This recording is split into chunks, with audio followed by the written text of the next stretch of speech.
আগামীকাল সকালে 2 দফায় সংসদ সদস্যরা শপথ নেবেন। এরপর সংবিধান সংস্কার পরিষদ শপথ নেবে।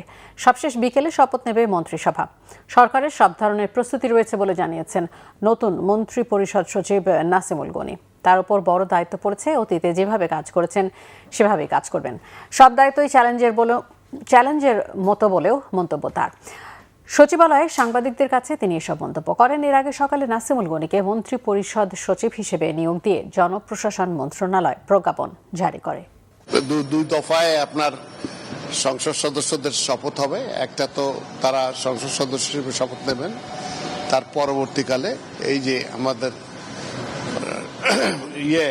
সংস্কার সেটার জন্য শপথ নেবেন এবং বিকেলে যে মন্ত্রিসভার শপথ হবে। তো সেটারই ব্যবস্থা করার জন্য আমরা এই মুহূর্তে উঠে পড়ে লেগে আছি। ক্যাবিনেট ডিভিশন কতজনের মন্ত্রিসভা হবে সেটা ওনারাই ভালো বুঝবেন। আমাদের একটা প্রিপারেশন থাকে, তারপরে কম বেশি হতে পারে সমস্ত কিছু।